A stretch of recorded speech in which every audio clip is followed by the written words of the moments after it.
Hi, this is CJ, and this is 316 Seconds. Let's go.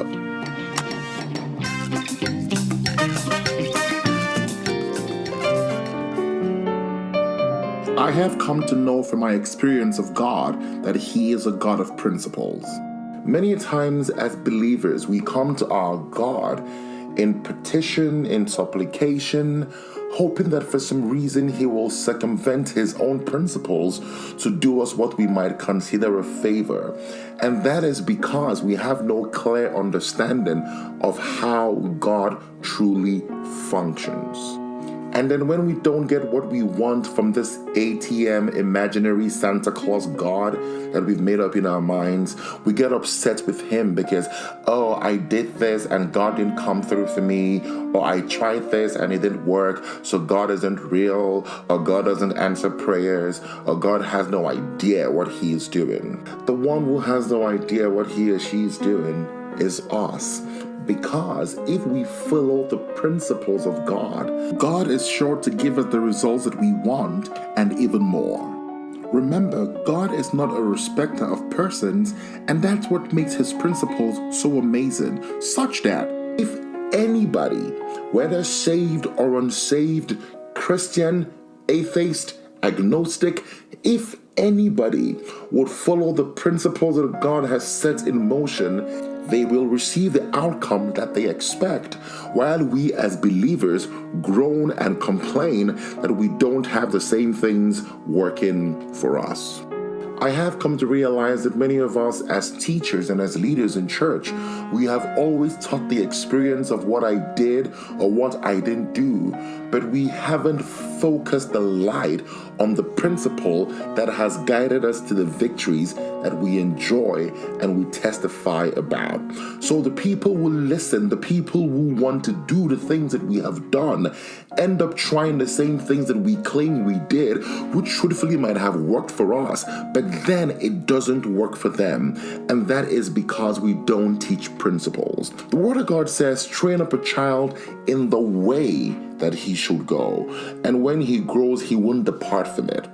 The Word says the way. The way is the principle. The Bible doesn't say train up a child how he should go. The how is the experience. A child who only understands the how without understanding the why is bound to fail. And the same is applicable to us as Christians. Today, let's talk about one basic principle, the principle of seed time and harvest. In the book of Genesis chapter 8 verse 22, God is speaking and He says, as long as the earth, this firmer, this terror, endures, seed time and harvest, cold and heat, summer and winter, day and night will not cease. I want to focus on that first phrase right there, seed time and harvest. If you would consider this as a mathematical equation, don't panic, math is your friend. If you consider seed multiplied by time equals a harvest, we can break that phrase into three distinct parts. The first part is the part of the seed. A seed is anything that exists in your present which you're willing to sow or give into the future to yield for yourself a harvest such that what you get in the future becomes greater than what you have in the present. I know many of us hear seeds and automatically our minds go straight to money. Yes, money is one of the many seeds that we're able to sow. But think of this, an idea, a vision, a dream is also a seed. For the seed to yield the harvest, you must take it and put it in time. Time is a definite construct that is measured in seconds, minutes, hours, days, and so forth. We can break the word seed time into two words, seed and time. For you to have a harvest, you must indeed have seed and time. It is no good having a seed if you don't have the time. And the time here is the time you're willing to put in to work that seed. No farmer throws a seed in the ground and walks away. You must be willing and ready to put in the time. Nor is it any value having time but having no seed.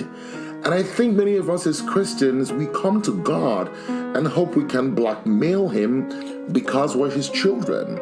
We hope that he will overlook the fact that either we don't have seed or we don't have time, and he will magically make the harvest appear. Here is some simple math for you. 1,000,000 times 0 is still 0. God is not a magician or somebody you can manipulate with your tears and your rants and your tantrums. If you want a harvest, you must have a seed and you must be willing to put in the time.